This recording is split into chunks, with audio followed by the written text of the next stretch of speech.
Chapter 6. Bully Dozer. Theseus saw Skyron's kick coming. In the nick of time, he dove out of the way. But Skyron had swung his legs so powerfully that he couldn't stop. The momentum flipped the giant bully upside down and sent him spinning over the cliff.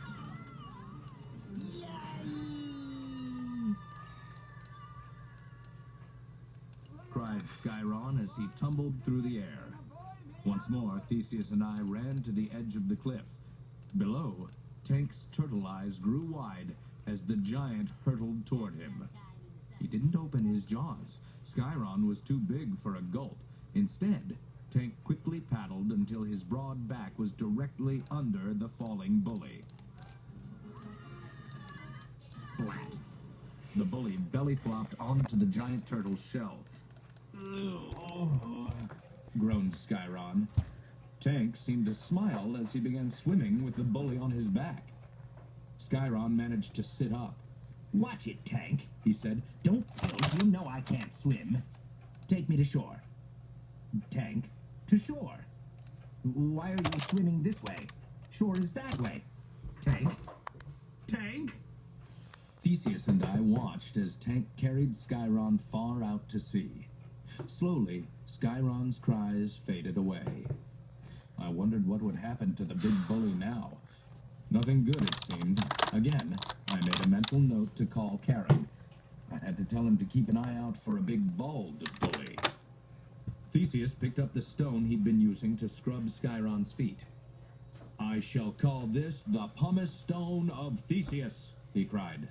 "Come, Hades, time for us buddies to be back on the road." He began marching down the far side of the mountain.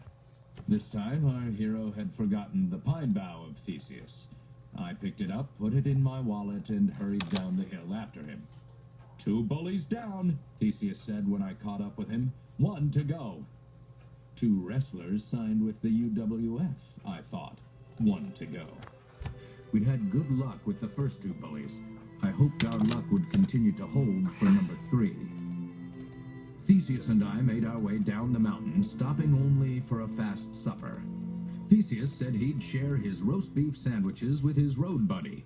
That was me. I took one, sprinkled on some Ambro salt, and had a meal fit for a god.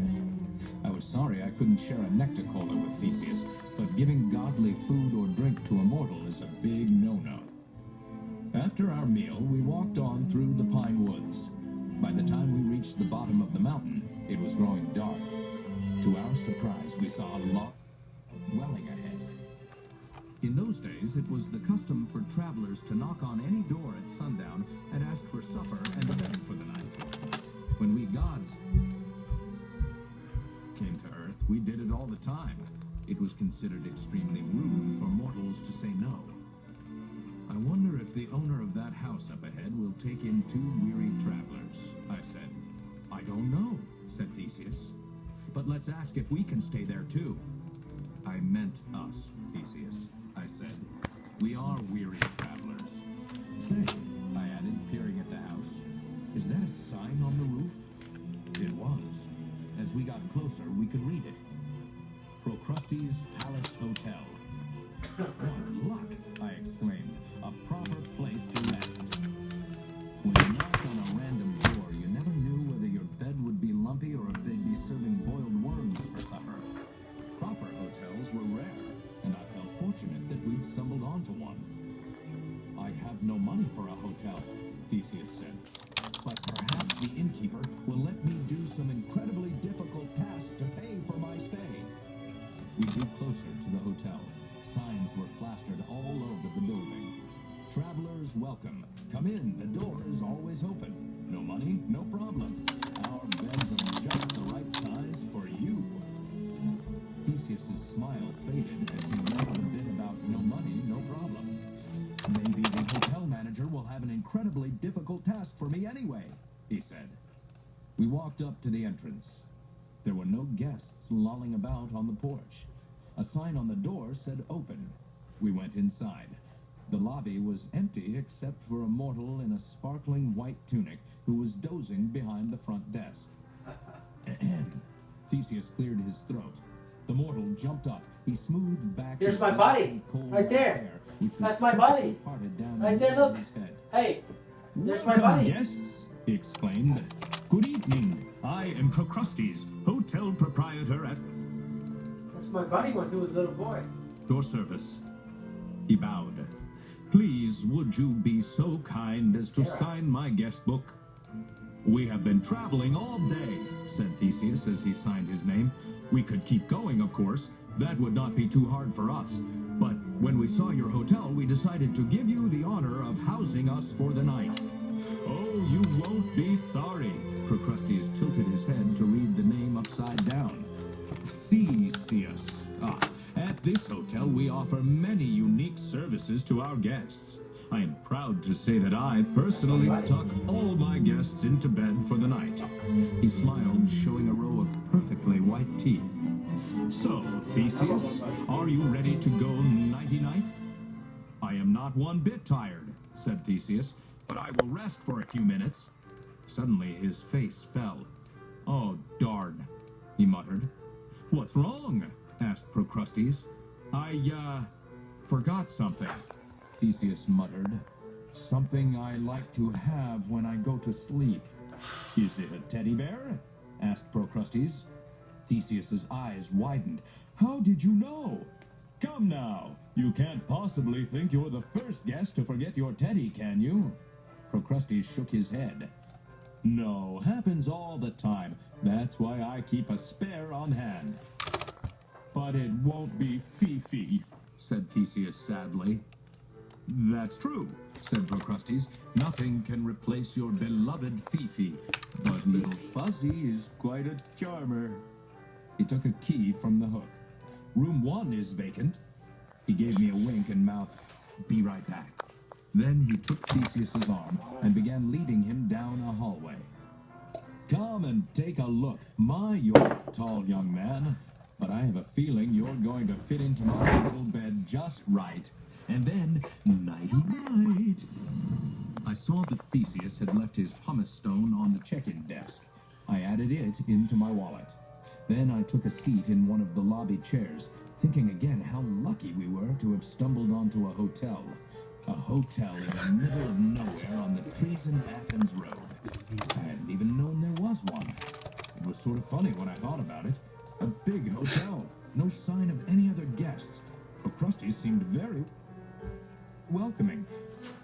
Maybe a little too welcoming. No money, no problem. That was unusual. And was it a little weird that he tucked all his guests into bed himself? I began to feel uneasy and decided to take a look around. I headed down the hallway, stopping outside room 1.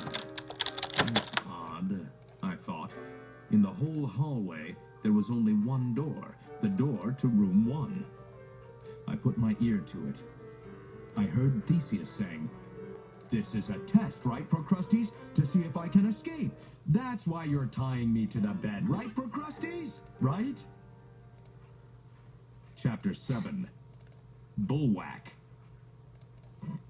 I slammed my godly shoulder into the door of room 1. Bam! The door flew open. I stared into the room. There were 2 beds, nothing else. One bed was very, very long. The other was very, very short. Theseus was tied to the short bed. His legs and feet stuck out at the end. In one of his tied-down arms, he held a worn brown teddy bear. "It's polite to knock," said Procrustes. He stood above Theseus holding an axe. "Stop!" I cried. "Put down the axe, Procrustes." "I can't," he said. "Then I wouldn't live up to my promise, would I?" "What promise is that?" I asked.